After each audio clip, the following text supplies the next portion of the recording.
morning, good afternoon, good evening. This is Alan Burgos from the hashtag Walk with Lunch channel. Welcome and welcome back to our channel.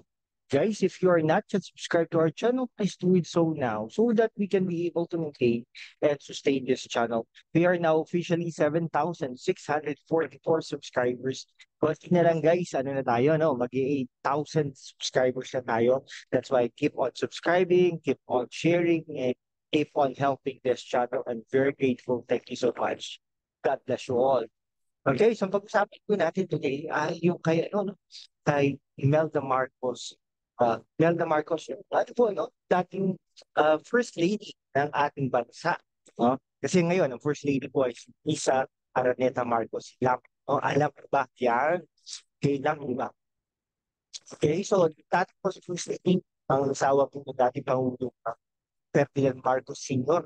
na si First Lady Imelda Marcos. Alam kaya ni Pangulong Bongbong Marcos kasi recently sabi niya mag-i-implement na daw siya sa mga visa applications ng iba't ibang mga nationalities. Pero hindi naman iba ay talaga namang tinatarget lang ito ay mga Chinese. Dahil po dito sa China, dito po sa Pilipinas, marami po mga kinchik dito, no? Marami pong mga Phil-Chi, no? O Filipino Chinese, no? Yung mga ngo, go, sino pa ba? Tan, marami pa, no? Marami pang pag go, yan, mga ganyan, no? Si, yan. Okay, mga ano po naman yung mga yan, descendants po yan, ay talagang sa Egypt, China, o sa China. Kumbaga, pero may alam po tayo eskwelahan dyan sa Shaw Boulevard na talaga namang kinikater nila ang mga Egypt. No? Tinanong nga natin kung bakit maraming Egypt. Kaya mo na sir, kasi sila naman yung nagpapasweldo sa atin. Talaga mas malaki ang ano nila, no, ang pag-aaral at tuition nila at pag-aaral dito sila sa Pilipinas versus sa mga Pilipino. So, yun, hayaan na lang natin. But anyhow, okay, marami po yan, no? Marami po dyan na nag-aaral kahit nga dyan po sa Mandaluyong, sa Cagayan, sa Central Luzon, sa marami at iba't ibang mga eskwelahan dito sa ating bansa. Okay. Ayun.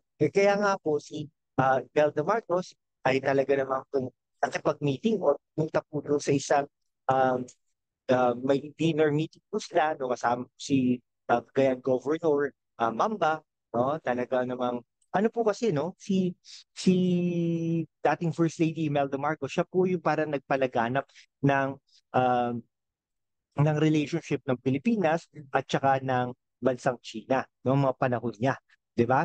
O tapos ngayon ayun, no? So naimbitahan po si dating Nangginang na pumunta sa Chancery, no? Doon sa Forbes Park Valley. So, may mga iba't ibang mga politiko pumunta doon, mga pinangalanan at hindi mga pinangalanan, including po si suspended, no? Ang Cagayan Governor Manuel Mamba. Hindi nga po natin alam, talagang siya pa ang gobernador ngayon, no? And of course, nandun din po si dating presidential spokesperson, Harry Roque. Okay, so alam niyo po ba na si dating nagginang Imelda Marcos, 94 years old na ngayon, no? Talaga namang ang damit niya doon ay talagang greenish blue. No? So talagang nagpa-picture pa po ang ambassador ng China na gusto naman patalsikin ng iba't ibang mga ano, no? Iba't ibang mga panig, no? Ang ating lipunan dahil nga po sa nangyayari sa politiko, no? Sa mga iba't ibang bansa natin. Okay, no? Ayun, tapos, ang dami pa pong ano, no? Ang dami pa pong palang mga Chinese nationals, marami pa iba't ibang mga ah, iba't ibang mga kaso dito sa Pilipinas. Okay, so, ayun, no? So, sabi naman ni Pangulong Bongbong Marcos, hindi, ito particular sa China, no? Okay, particular. Hindi naman ito particular, no? Sa iba't ibang mga kaibigan natin sa bansa.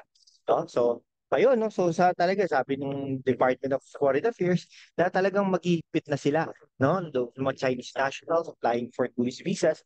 And then yung tourist visas na yun, kasi kinu-convert yun sa student visa.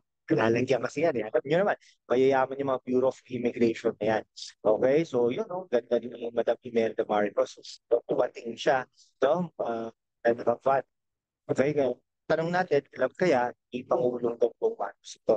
No, na, tapos ano pa, no? Si Madam Imelda ay talagang nung ganda-ganda niya, no? Ganda pa rin siya hanggang ngayon. Ang difference lang talaga ay naka-wheelchair na siya ngayon. Yun po ang difference. Siyempre, alagang-alaga na po ito ng Pangulong po Marcos. Saka, siyempre, ng Malacanang.